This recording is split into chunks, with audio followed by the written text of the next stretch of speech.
Hello my friends, my name is Artur and I am an Estonian YouTuber. In the last video, Andrew Jackson's video, I heard something about the revolution of Texas. Texas has had a revolution. What? Who could have imagined? Those feisty and fire people, of course they had a revolution. It makes sense. We're gonna find out what happened in the Texas Revolution today. I'm studying history with you guys. It's the most fun way to study history. But do you remember, I was talking something about the watch in the last video. Rohje watch. Rohje means to brave, to dare, to venture in Finnish. And this is what I'm going to do. I promised I will have that watch and voila, here it is. Came straight from Finland, let's unpack it. Oh shit. Voila! Wonderful, wonderful. Oh, it's backwards. Oh, looks very pretty. I'm gonna put it on as I promised. From now on, I'll be wearing this watch in my videos because I love it. And damn, this reindeer leather is soft. Smells good also. Voila! Oh, it feels good and it looks good. Everything's good about it. I suggest you go and get yourself a Rohje watch. It's made in Finland. I mean, you don't get anything from Finland except for this watch and sauna. So go and get the watch and then go to sauna, but not with the watch. Take the watch away if you go to sauna. Links are in the description below. And some of you asked if they are a sponsor. Yes, they are. They're the best sponsor. I turned down a lot of sponsor offers because I don't want to put trash up on my channel. I don't think you guys want to see me playing Raid Shadow Legends. All those games have approached me. I say no because I think you guys are not interested. But this watch, I think it goes well with my channel. I'm Estonian, Finland is our brother country. And I like the style of it. I like their homepage. I think it fits my channel. I think it fits you guys. So go and get the watch.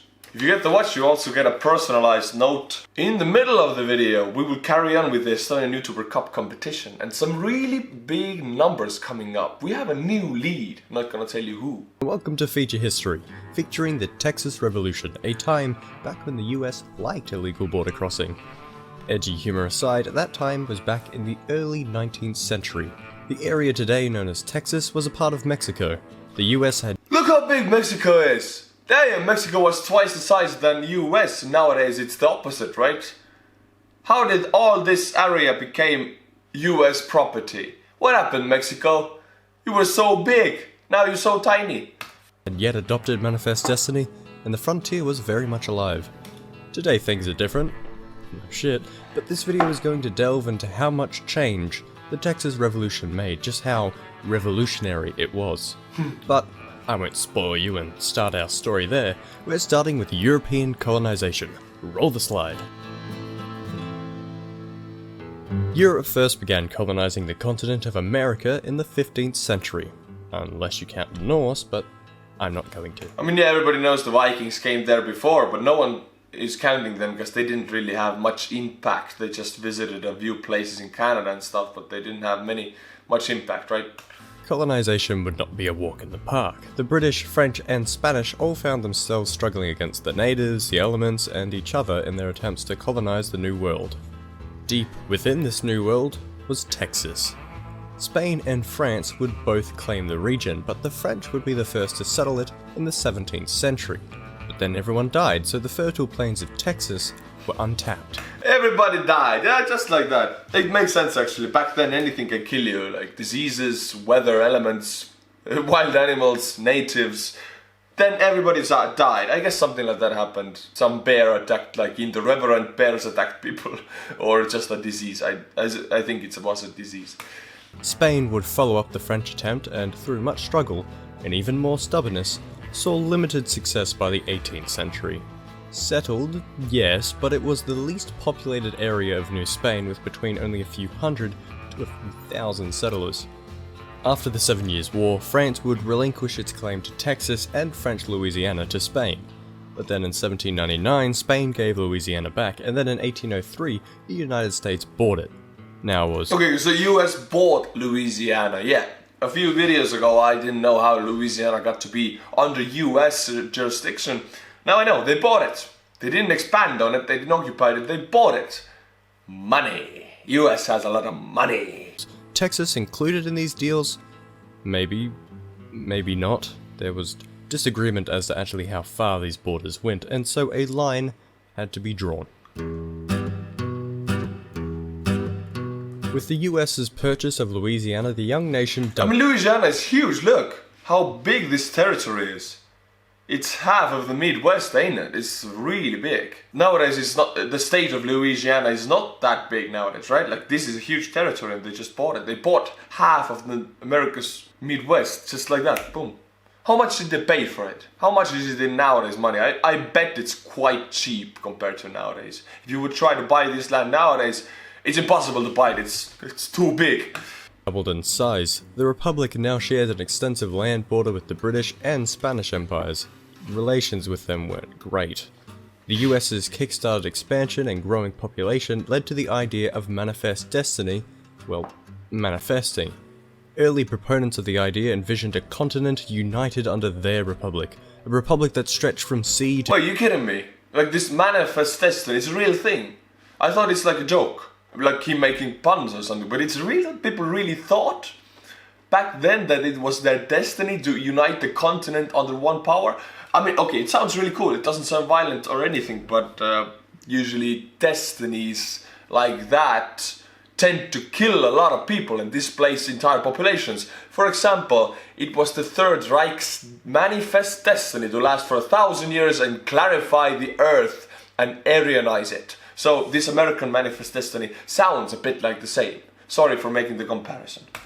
To shining sea, a republic that didn't share with the old European powers. Spain felt the pressure from the US, especially given the discrepancies in the Louisiana Purchase. The US believed itself entitled to lands as far as the Rio Grande, and soon Spain's territory was being infringed upon by American filibusters. That isn't filibuster in a political sense, but a military one. Filibusters were armed men that took to the frontier to seize land from nations that the US was technically at peace with. What? How can you do this? Like, if your country says, we're at peace with Spain, and you think, hell with the peace, I have my gun, I have my rights, I'm gonna go to the front, it's my land now. Sounds American. But nowadays you can't do that. Like, if American government says, we are at peace with Canada, and you are from Minnesota or something, and you take your 9mm and you go to the border, you cannot take their land. You technically can't take Canadian land. It doesn't work like that nowadays anymore. But back then, just take your gun, go and claim some land, boy. Get stepping. But all this was a very minor problem compared to what happened in 1808, as back in Europe, Spain was invaded by Napoleon. And after that, much of New Spain began to push, and even fight for independence. Mexico would break out in revolt and quickly descend into chaos. During this conflict, a Mexican-American filibuster expedition would claim Texas, declaring it as the independent Green Flag Republic, but Spanish... Independent? Texas, you have been independent. I think the only states in US that has been independent. Good for you, my friend. Forces would soon offer the rebels no quarter and tear down that flag. Texas was firmly in Spain's hands. However, in this rapidly deteriorating situation, Spain sought compromise and agreed to define a common border with the US. It would not surrender Texas, instead, it would cede Florida in the Transcontinental Treaty signed February 1819. Stability was finally achieved. Look at these lines, they're drawn with a ruler, obviously, just avoiding any natural barriers. Just boom, we put the line here, here, here, here, here. They have no creativity. It's like, let's make a pattern like that. Boom, here it is. Looks funny. Between Spain and the US, but Spain wouldn't stick around. The empire's colony fell apart and gave way to many independent Latin republics. Under the Constitution of 1824, Texas now belonged to the Federal Republic of Mexico. Oh, Mexico. As the dust settled on Mexico, the threat of filibustering persisted, and so the new government under the presidency of Guadalupe Victoria sought to address the issue with the Guadalupe Victoria. It's a woman's name. It's a woman's name. What? How can you be a president like that? General Colonization Law of 1824. It would introduce the empresario system that sought to turn American filibusters into Mexican citizens. Empresarios, on the behalf of the Mexican government, would be recruited to sell Texan land to immigrants at low prices, and the empresarios themselves were paid in land. The population of Texas, which had sat at 3,500, exploded. Population 3,500 in Texas. Imagine that, you're living in Texas right now. 3,500 people live in entire Texas. That's tiny, that's like a small village in the outskirts of some cities in Texas nowadays. Things have changed. Exploded as the empresarios established their settlements all over. The many new immigrants to Texas, or Texians as they became known, quickly outnumbered. I'm a Texian, yeah, I'm a Texian. You a Texian? Prove it to me, boy, prove it to me. Mexican-born residents. These immigrants were offered their citizenship as long as they learned Spanish and converted to Catholicism. But it was very typical they didn't. In fact, even with promoted immigration, many Texians were illegal. America wouldn't be sending its best either. Many of those flooding Texas were outcasts. Even the most famous Texians had their foibles. Jim Bowie was a violent frontiersman, Sam Houston a disgraced politician, William Travis an indebted lawyer, and even Davy Crockett arrived to Texas off the tail end of a disappointing political career. But as it turned out, even with all its flaws, the Mexican government was now finally turning a profit off Texas, the new frontier. A turning point would however arise in 1826, when the impresario Hayden Edwards declared his settlement independent. Ooh, that word always brings trouble in the world. Independent. Impresarios were having none of it. They didn't wish to ruin a good thing, so Edwards' rebellion would be put down with ease. But now impresarios were starting to get a bad rap. Things only got worse. In 1829, the Mexican government abolished slavery. Many Texians... 1812, was it? 1812. In Estonia it was 1816, but nothing much changed. In America, it took a while. It took at least a generation. America was the last, right, to abolish slavery in American continent. I'm not sure, correct me if I'm wrong. I'm saying America was the last country to abolish slavery in the North and South American continent. I might be wrong here. Now is a good time as any to jump into the Estonian Youtuber Cup competition. Welcome back to the Hall of Fame. The names of the states who have been represented in the competition are behind me. I tidied up the boards a little bit. You told me there was 2 Virginias. You told me I wrote Iowa as Jowa. Well, in Estonian, the J is I, if you write it big, so it's Iowa. I know it's Iowa. Sorry about that. But now it's all tidied up and corrected. Let's read you the names. Dylan Kugler, Iowa. Not Jowa. Hugh Janus, Colorado. I mean, is that really your name? Hugh Janus. Sorry, if that's really your name, I'm so sorry, but your parents pranked you hard. Well, Hugh Janus, you're going to Colorado. Colorado has 5. Michael Erlandsson, Florida. Nice job, Mr. Erlandsson. Ethan Gasparek, Indiana. Yeah, that was horrible. Sorry. Sorry, Ethan. There's no Indiana. We gotta add it. Colby Rutherford, Oregon. Rutherford. Royalty, right? Again, we have nobility here. Rutherford. Sounds like a British old family name. Oregon gets it.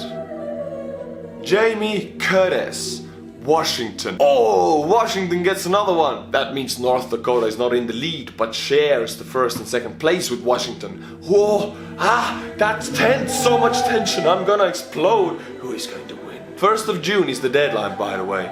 Then I will decide the 3 winning states will get the history video, elaborate history. I will know everything about your state. There are some states that are still not represented. For example, are there any people in Alaska? There's no one from Alaska. Go and represent your state. Put it to the Hall of Fame. Get the cup. Back to the video.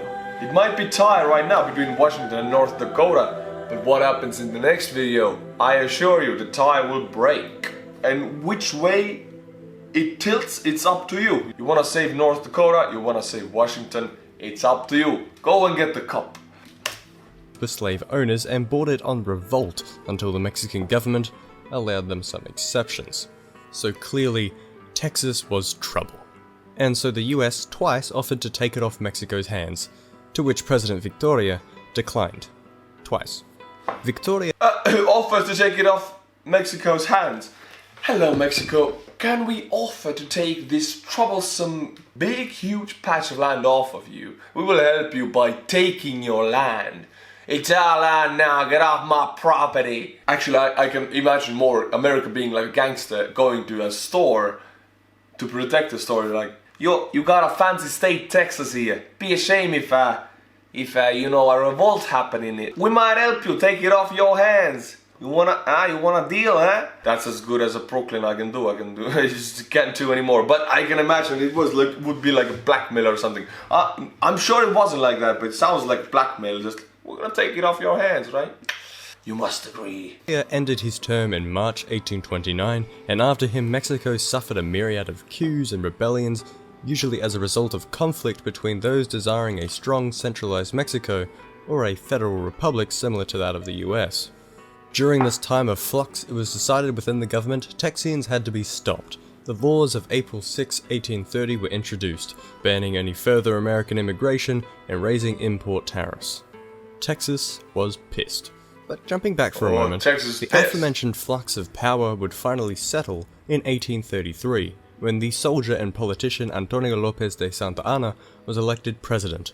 He won his election off his support for federalism, and then in 1834 completely swapped sides when he ordered the disarmament of all civic militias, dissolved Congress, and in 1835 repealed the Mexican Constitution. Santa Anna was a dictator. You can't do that! Unless you're Vladimir Putin. But you can't do that, no! Oh yeah, he's a dictator, but it's unfair to the people, Mr. Santa Anna. Get yourself together, think about the people. What are you doing to them? Much of Mexico would openly rebel against him, and he was ruthless in his suppression. In May of 1835, he would crush the militia in Zacatecas and allow his army to pillage, loot, and rape for 2 days. How can you allow your army to do such a thing? You're a bad man, Santa Anna. I know you're in hell right now, but shame on you in hell. He gained his reputation quickly, and soon Texians were not very fond of him. Military commanders in Texas feared Texians joining the revolts, and so, maybe counterintuitively, began to crack down. In September 1835, the military was ordered to retake a cannon they had given to the militia in Gonzales. We're talking about a cannon, not cannons. A single cannon. To retake a single cannon. I ordered you to retake that cannon over there in that corner. Go and take it. One cannon. Sounds a bit silly. The residents of Gonzales learned of the Mexican military's intentions. They had only one response. When Mexican forces arrived in Gonzales, they found the militia armed with firearms, the cannon, and a banner that read, "Come and take it." I can just imagine Texan people be like, "Hey, you want my cannon? Come and take it. Hey, puta, you want the cannon? Come and take it, Holmes." Yeah, that's how it went down, right? Significantly outnumbered, the soldiers were routed with one shot of the cannon. One shot that won the battle. One shot that started the revolution. Okay, what? One cannon, one shot. This is not how battles happened at that time in Europe when Napoleon had like thousands of cannons in the field. But one shot from a single cannon decides battles in America right now. After this, the Texians would quickly hurry to assemble a provisional government, and it was decided Sam Houston would lead as Major General of the new Texian army. That army would be responsible for running the Mexican garrison out of Texas. Honestly, I like the Mexican flag. I like the Texan flag. That's what I meant. Look, it's a star, blue, red and white. Like the colors, like the layout. Seems sympathetic to me. Victorious skirmishes, they were able to recruit many more Texians, Tejanos, and volunteers from the US and even Europe.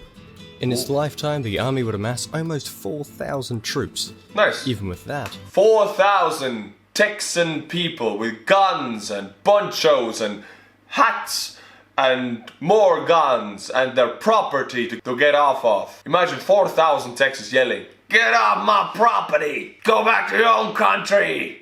You're taking our jobs!" Imagine them yelling, like that would be a huge, huge noise. it was dwarfed by the might of the Mexican Republic. Santa Anna would take personal command of an army of 6,500 men to quickly and decisively crush the revolt. With limited time before the Mexican army's arrival, the Texians began to entrench, Colonel Jim Bowie, Colonel William Travis, and the frontiersman Davy Crockett would set up their men at an old Spanish mission turned military base, the Alamo.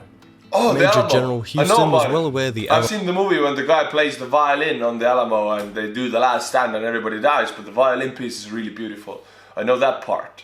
I guess you know what movie I'm talking about. I forget the name. Maybe it is Remember the Alamo or something like that? Alamo couldn't hold out against a siege, but Bowie reckoned to allow the fort's capture would be detrimental, and so the Alamo remained garrisoned. Santa Anna and 1,800 experienced soldiers met the Alamo in late February 1836. The defenders numbered only a couple hundred, and Santa Anna made his intentions clear when he rose a red flag against the fort. He would offer no quarter. The siege began immediately with a constant barrage of artillery fire. Jim Bowie would be bedridden with disease, and so command in this trying time was left in the hands of young William Travis. Travis would smuggle letter after letter urging for reinforcements, but there was little in the way of response. On March 2nd, in Washington on Brazos, the Republic of Texas would formally declare its independence.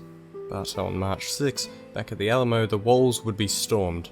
With both an advantage in numbers and experience, the Mexican army soon broke through the defenses. Travis died almost instantly, Jim Bowie would be shot dead in his bed, and Davy Crockett captured and executed. Survivors were few and far between.